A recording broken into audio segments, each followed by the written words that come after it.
Saints Now coming at you on a Tuesday afternoon. Welcome into today's show. My name is Trace Girouard, and as for what we're diving into and discussing on the program, the New Orleans Saints released their first unofficial depth chart. So we're going to go through step by step, and we're going to react at each one of these. But before I show you what the depth chart looks like, just keep one thing in mind.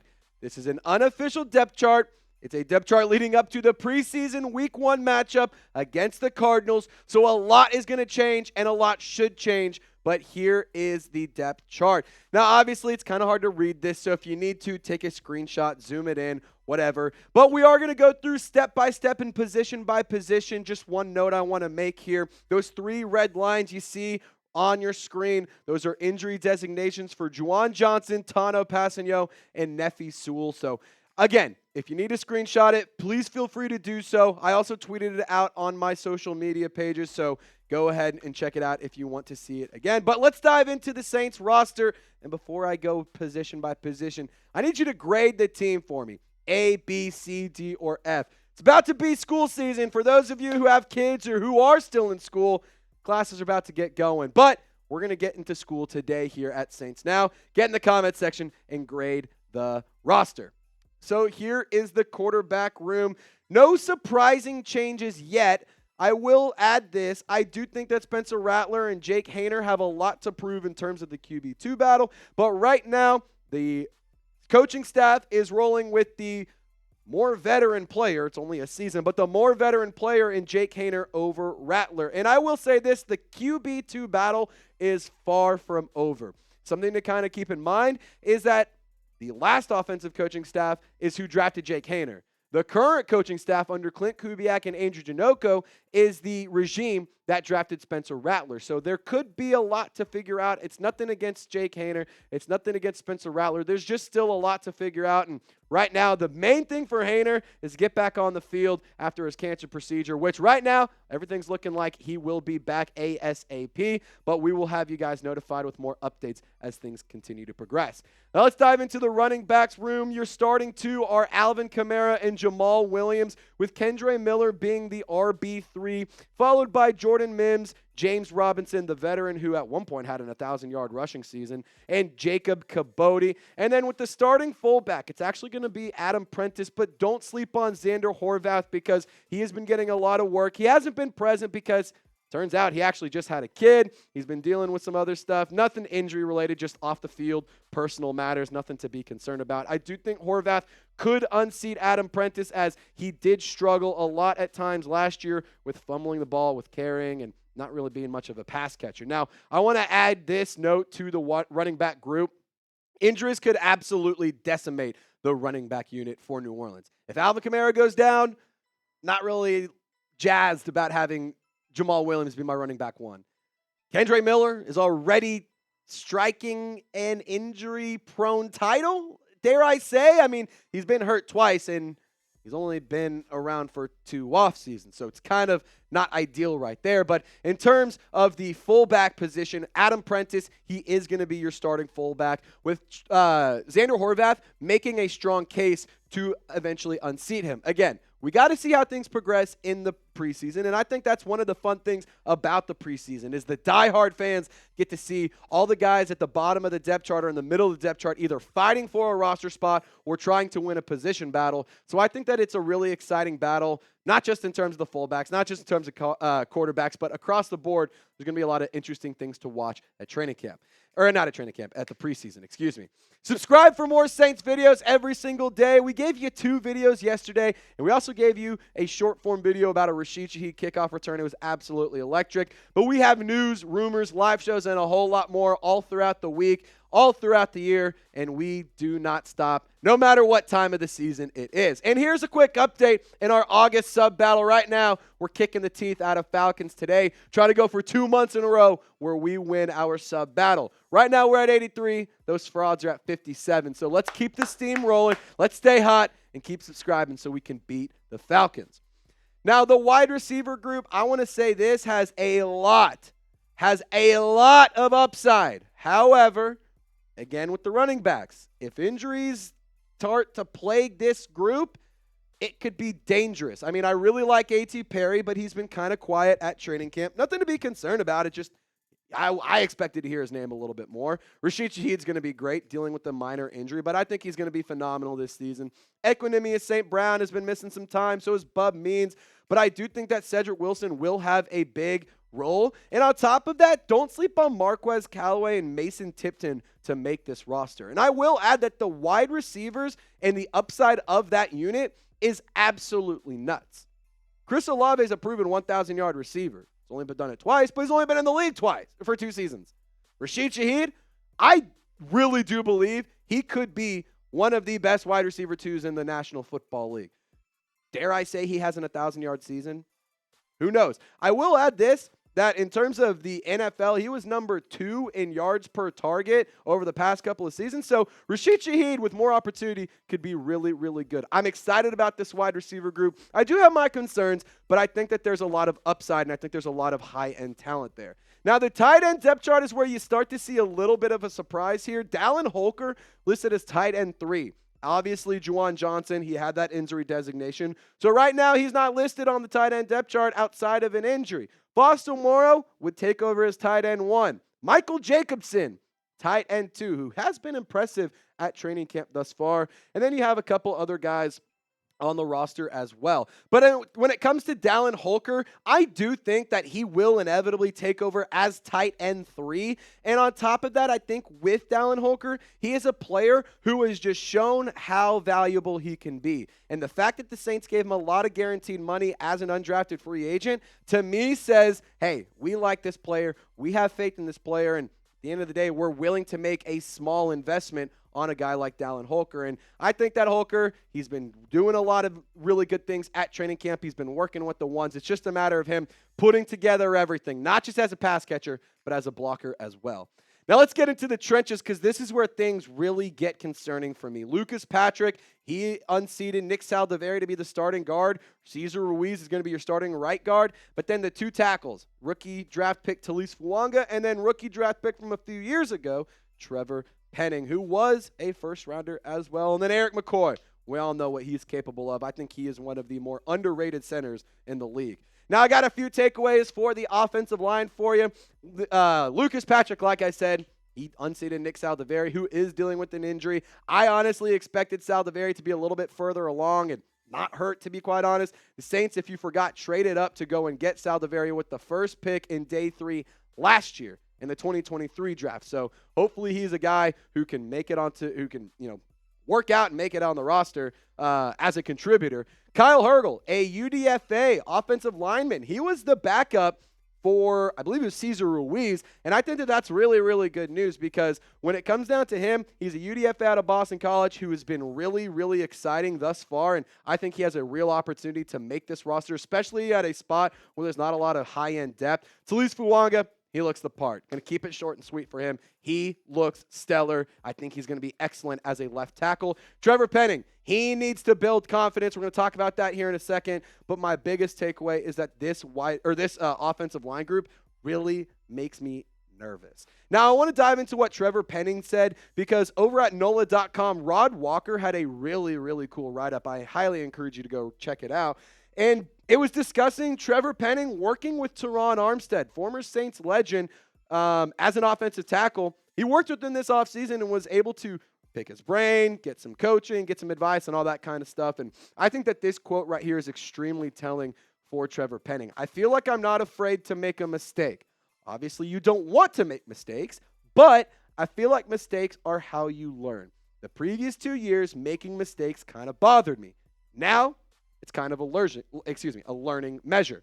Now, if it comes down to Trevor Penning, or when it comes down to Trevor Penning, if he can succeed and he can show the growth and the development and he can put everything together this season, I think that the offensive line is in a much, much, much better position than we all right now think. I do not blame you for having your concerns. I do not blame you for being cautiously optimistic when it comes to the offense, because of how many questions and how many question marks there are around the offensive line. But if Trevor Penning can put things together, this could be a really solid unit. It doesn't have to be great, but solid. that would be much better than I think a lot of our expectations. So if you want Trevor Penning to put it together in year 3, type his jersey number down below. I want to see everyone type number 70 in the comment section.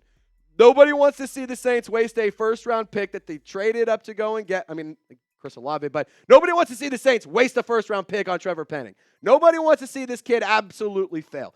In a perfect world, this guy can put it together and can be a phenomenal offensive tackle and live up to the hype that he had coming out of college a few seasons ago. So type 70 down in the comment sections, and hey, whoever types the most might get a special shout-out. So let's talk about the defensive line, because this was also kind of a surprise for me.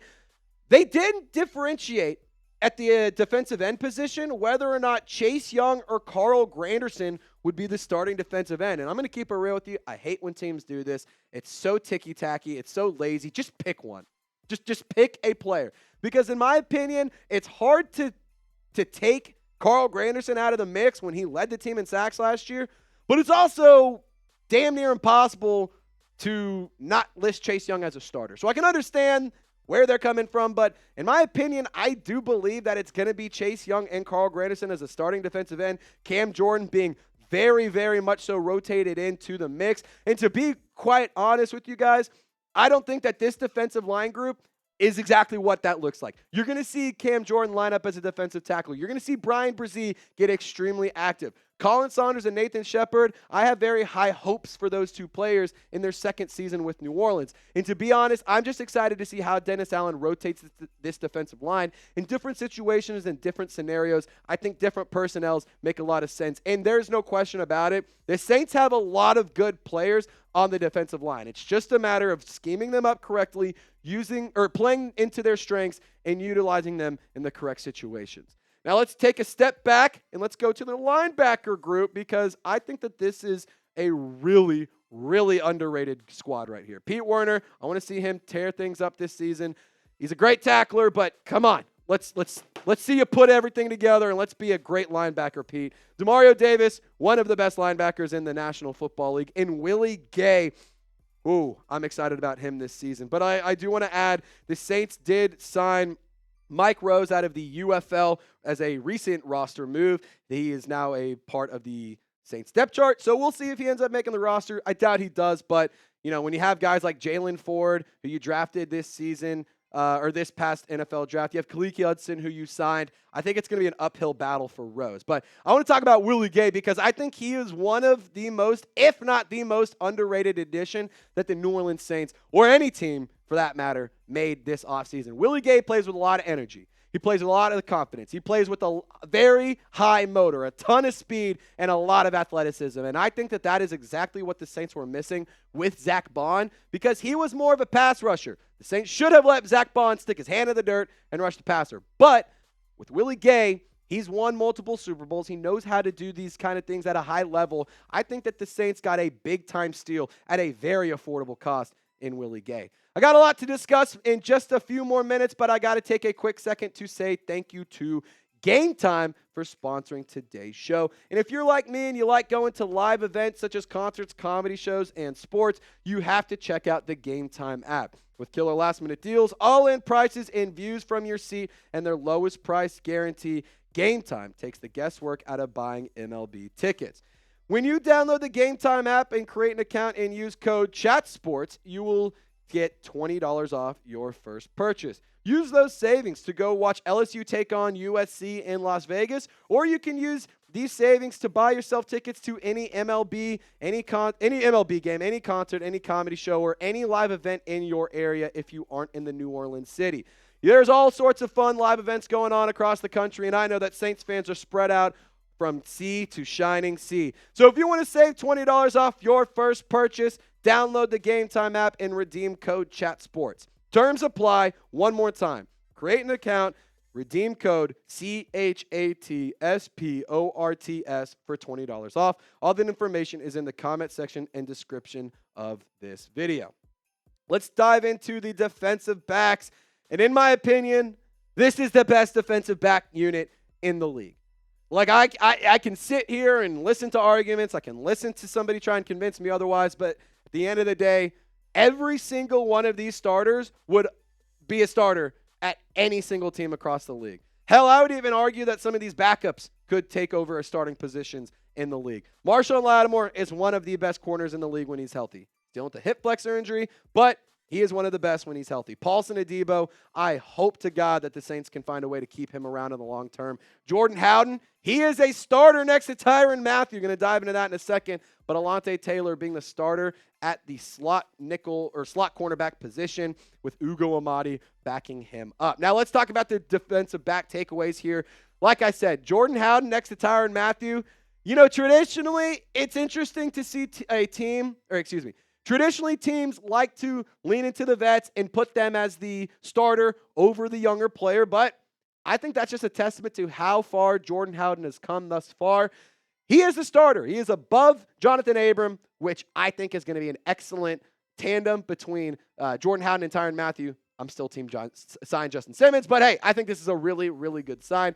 The depth at this unit is absolutely phenomenal. Like I just said a few minutes ago, I truly do think any one of those players could go start on any of the other 31 teams, and some of the backups could even be big-time contributors. And on top of that, I just want to take a quick second and show some love to Alontae Taylor because he's really turned things up at training camp. He is starting to look and feel like a quality slot cornerback in the league. He's good on the outside, but he needs to learn how to be great as a slot. And right now, we're seeing all arrows pointing up for Alontae Taylor. I'm excited to see number one suit up this year because I think he's got a lot to prove.